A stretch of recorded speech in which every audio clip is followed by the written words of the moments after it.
Okay, more vlogging. We've got a storm coming over sort of from the southwest. I can hear the thunder starting to roll, and I'll tell you what, this is the best time to get out in the garden when you live in the subtropics. Well, it's not even summer yet and the heat is starting to really hit, and it's really good to have a nice cool afternoon to get out and do some gardening. And you know how I've just come back from Asia a month or so ago, and I wanted to explore different things and different herbs and tastes. Well, I got some ideas, and I got these plants from the local nursery. Some Vietnamese mint, which I have grown before, but I'm going to whack it back in the garden again next to this Thai mint. I've got a spare bed now. I did cut out a whole bunch of sweet potato from this bed. That's been in other videos, other recent videos, when I've cleaned up this garden and got rid of a whole heap of sweet potato. It grows like a weed here for us. You can eat the leaves. It's more of an islander type plant, not typically Asian, sweet potato, but it's just in this bed. And I'm not going to try to keep pulling it out. I'll let it grow some small tubers and keep eating it, you know, and eat the leaves and all those type of things. That's fine. I just didn't want it taking over this bed because I wanted to plant some other things in it. And there was that Vietnamese mint, this chia, which I have never grown before. And that didn't really see that in Asia, but I did see this other plant in Asia. This is a mushroom plant.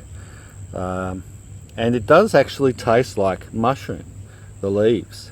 So they'll be good in stir fries too. And we did taste this over in Thailand and Vietnam. So actually Laos, I think, as well. We had some mushroom plant, and you see it in the stores and growing around. So that's what I've been doing this afternoon, just planting a few of these extra plants. I've got some garlic chives that I'm planting down here. They're starting to come up. I have grown them before, and I grew them over underneath our house there, near a bay leaf tree, but it doesn't get really enough good sun and water there, and I'm just putting them back into the veggie garden now, where most of our herbs are now, to be honest, because it's just easier to manage. Got some oregano growing here in a nice pot, and some sage. Oh, sorrel, sorrel. And over here, besides this avocado that I'm bringing back to life, because when I went away on holidays I didn't water it and nearly died, but it's coming back. I'm just growing that from seed. So I've got it in this little herb pot with some thyme, a little bit of purple basil, which is quite nice, and this is Egyptian spinach coming up from seed. It's self-seeded and it comes up every year now, and that's great in salads at this time of year when we can't grow lettuce and other salad greens because it's too hot. So we've got a few herbs going, and we've got some mint here that's going to really suffer once the middle of summer hits. It'll probably die all back, but I've just left it in this one bed because I've made the mistake before once of growing mint in the garden, and it took me years to get rid of it because it just took over. And because of the underground runners, I've given it one whole raised garden bed, and that'll do. And it can have all at once out of that now. Won't be able to grow anything else in that. And but you know, mint is a great herb, isn't it? So that's what I'm doing this afternoon. Now I'm going to mulch this bed, give it a good water in, and you know, have a bit of a look around, maybe tie a few cucumbers up. Boy, these cucumbers grow fast. Like, I mean, I only picked some cucumbers yesterday and there's already half a dozen more on here. And I'm not kidding you, they do grow very fast.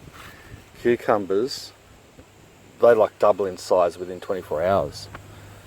And which is good because I'm keen to grow a whole heap of cucumbers this season. Only got really 3 months where we can grow them, and I'm going to pickle the hell out of them so that for the rest of the 9 months of the year. We've got plenty of cucumbers to eat. Alright, I'm going to keep going, keep working. Alright, well I've worked fast because we've got this storm's getting closer and we're getting a few spots of rain. So before long I'm going to have to get inside because it's not like I don't mind working out in the rain, but there's some lightning and thunder coming, so you don't want to be out in that. That's dangerous. So I'll give you have a look. Have a look at this. So here's the bed. I've mulched it in with sugarcane mulch around some of the sweet potato. There was other sweet potato coming up, but I just went straight over the top of it because it'll still push its way through. A Thai basil, which I think this is second or third season now, second or third year. And here you can see where I've cut it back about a month or two ago. Cut it back severely. Just gave it a big chop back. And all these woody, look, see that there? Now it's all resprouting with beautiful new shoots, and the smell from this is wonderful. It's great just to throw a handful in to any Thai dish, or whatever you cook up, a curry or some spring rolls, throw a handful of that in and you're like some Thai chef all of a sudden, with just adding a bit of herbs. It just lifts a meal. Right, that's that going. While we're here, let's have a quick look before this wind hits at my banana capsicums. They get a lot bigger than that. They get 3 times that size, but I'm going to pick them young. The reason for that is we've got fruit fly in the area, and if I can pick the capsicums young, the fruit fly don't damage it and get in and lay maggots in there.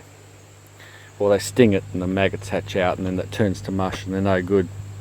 But if I harvest them young, like my jalapenos that are growing over here, which is a good time of year to grow them in the subtropics, if I harvest the jalapenos young, because they've got a thick skin on them, they don't get stung. But if I leave them grow fairly old and big, like if I harvest them about this size or a little bit bigger, they're still nice hard and green, there's no problem. But let them get twice that size and starting to tinge red, they get stung and they're kaputs. Maggots go inside and turns them to mush like these ones here. I'm going to use them for seed. Yeah, I've got several different types of chilies. The hot chilies and that, the fruit fly don't sting because the walls are fairly thin, and the fruit fly tend to like a nice thick fruit that they can know that the maggots can survive in. Strawberries, I think I'll have one of them. I might have them all actually. Oh well, you know what? Fresh strawberries, only small, but they are delightful. So much better than the store-bought fluffed up big ones. Tastes like water, but these ones here are just like the old day strawberries. Ooh, look at this one was hiding. It's wonderful, you're coming into summer. Strawberry season is over practically around this area. Strawberry farm down the road is all dug in. It's been dug in for a month now, but we're still eating them. And I think that is great. Well, the sun is going down and the storm is over. Wasn't much of a storm really, but I had worse than that. My son came off his scooter riding down the driveway, so I've had to patch him up. So that took a fair bit of gardening time away from me this afternoon. Kids, unpredictable. Patch looks great.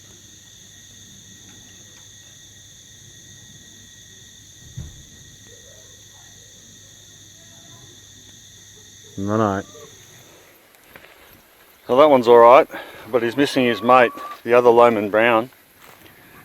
When I come down here this morning, he's gone.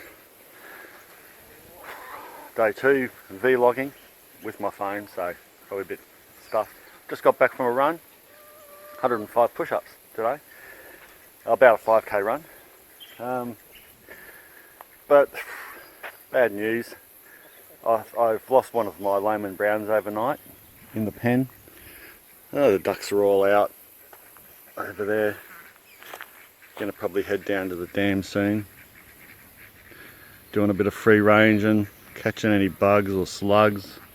It rained yesterday, as I show you guys. And so there's probably a few insects and extra things, or a bit of puddles around. But yeah, I lost one of my chickens. There's the other Lehman Brown, and there's another white one.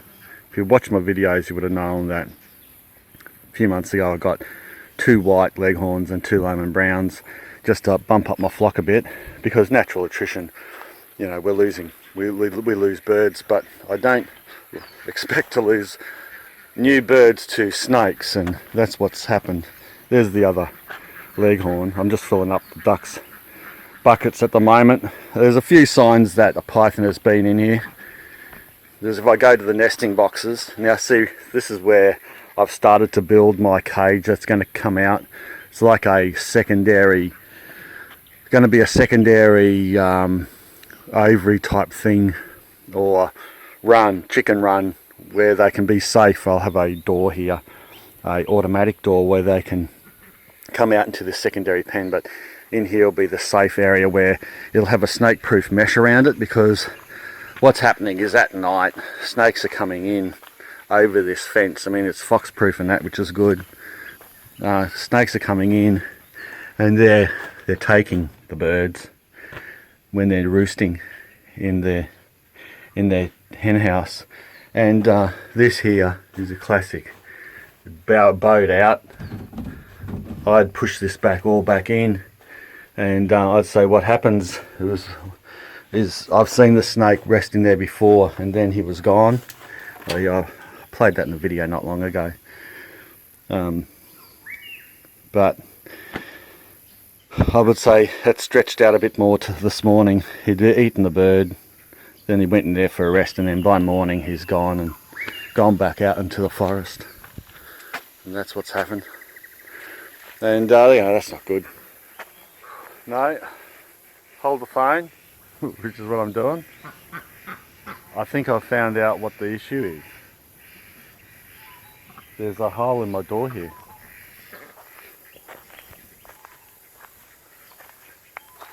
Check this out. This has been pushed open. This has been pushed open here. This hole. That's a classic. That's a classic sign of an animal pushing out. That's a fox. I know it's taking a long shot, but I can tell you that is an animal pushing it out. That's a real weak spot, and see, and foxes especially will find weak spots in your pen. This is my fault, being lazy. I'm going to have to fix that up with some dog fencing across there. I can't find the carcass.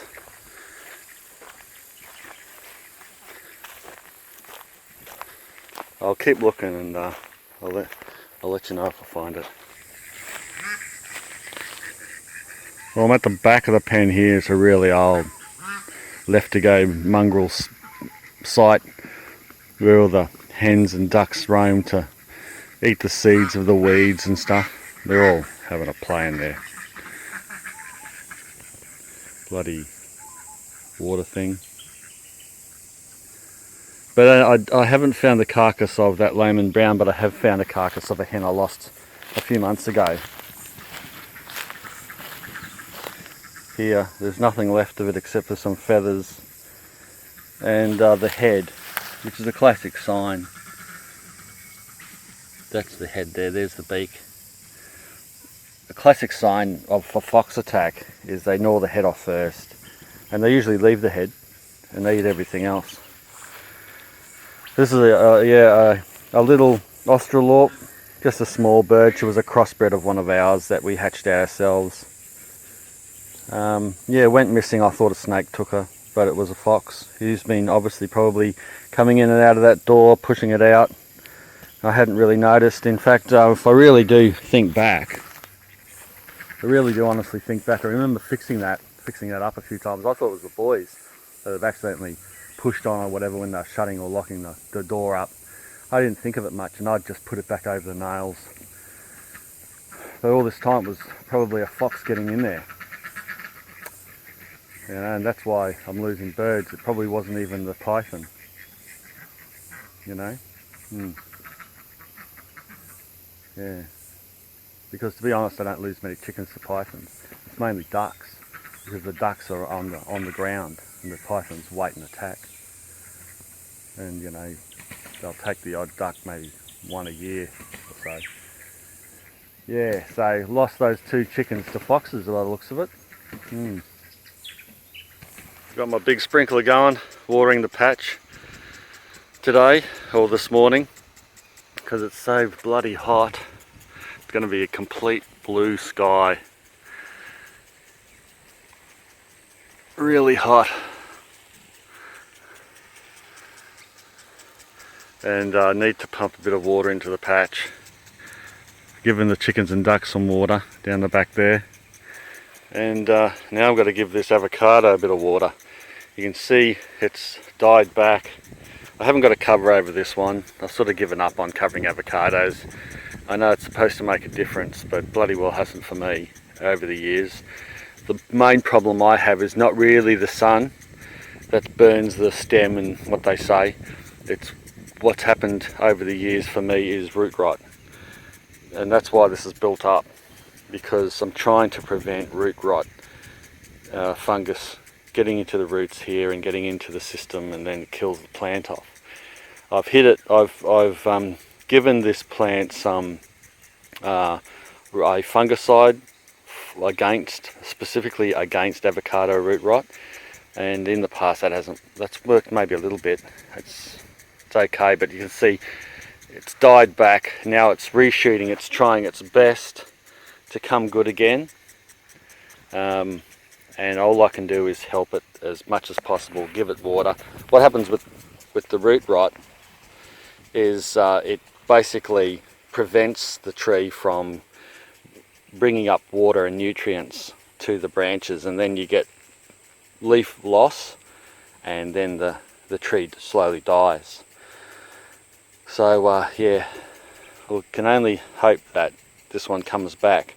I've got a couple of other avocado trees that I have built up using this method, and they're starting to go okay. I've even got one over here, right over there, that's got 1 fruit on it, and I've got another one past my water tank that's growing beautifully this summer, and then I've got another young tree past my compost heap over there, and that one's doing okay too. This one, if you remember some of my videos, when I had 3 avocados at the front here, or 2. We'll start off with 3, I think, and 1 died. I had them in big pots, those big half barrels that corroded away. There's a video on that if you want to have a look at it. Just do a search, I think, avocado on my channel, and you'll find that video. But I moved them from that into here, so a raised garden bed. One's doing really good, the other one not so good, but you know, maybe I'll be able to save it. I'll keep trying. So yeah, I'll give it a good water in. What I've done, and what I do every season at this time of year, is top them up. I put I cover the area with some dolomite, some lime, garden lime, and I top it up with some compost, good homegrown compost around the base of the plant, and then I cover with mulch. And avocados do like a good rich soil that's very free draining, which is, I've got clay soil under here, that's why I've built it up, so that the taproot doesn't go sitting in clay. So I'm hoping the taproot grows down, which it should be, and then it hits the soil, goes into about the top, 15 centimetres or 20 centimetres or so, or maybe a foot of topsoil, and stays there rather than hitting the clay.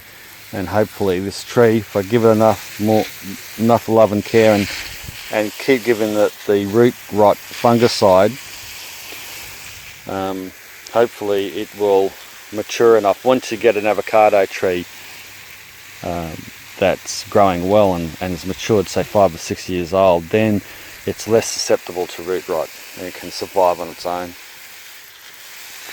You know, it's annoying because in some areas around here that's got free draining soil and hasn't got that root rot fungus around the place, avocados grow ridiculously easy. Not far from me in my hometown Toowoomba, you can't not grow a avocado tree. It's one of the easiest trees to grow.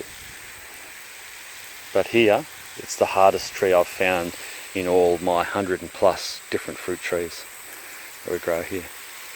The hardest by far to keep alive.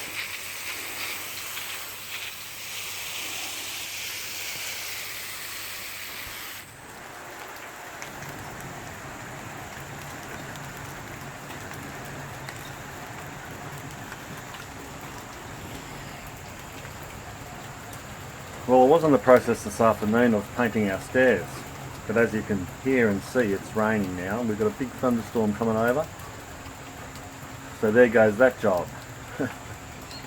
Looks like I'll be in the garden after this, unless it keeps raining until dark, which I doubt. I think it'll pass over.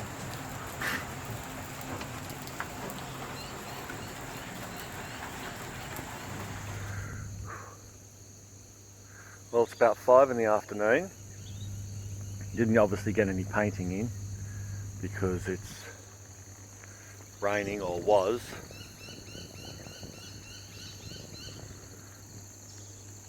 Still quite a bit of thunder around. Hopefully I don't get hit by lightning, but I thought, you know what, I might just do a little bit of planting because I've got some galangal here that I might plant just near my turmeric, seeing that they're fairly similar.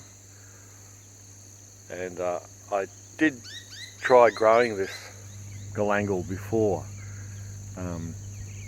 but I didn't have much success. I think I planted a little bit too late in the season. This was only about 12 months ago.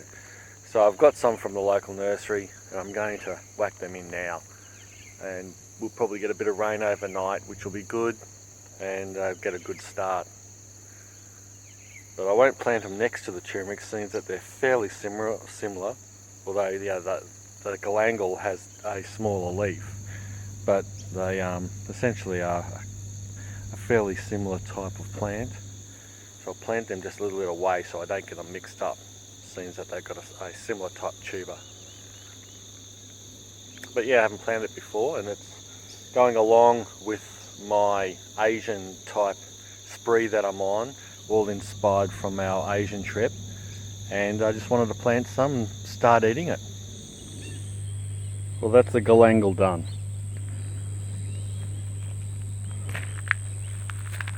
Right next to the turmeric. Similar but different.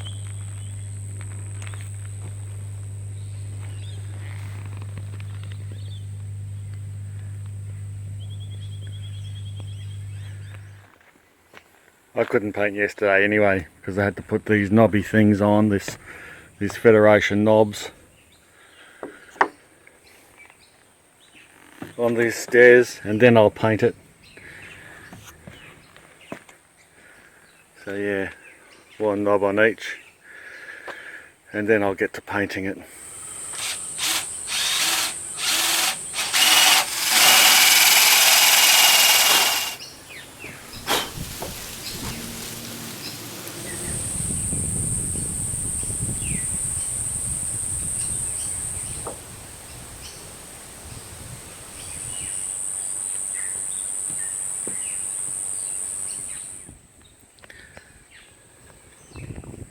Alright, that's the knobs, whatever you call it, on the Federation staircase that I've still yet to paint. That's that done. Well, I'll sign off this vlog here now and get this out to you tonight, hopefully, guys. And yeah, look forward to more videos. Thanks a lot for watching. Bye for now.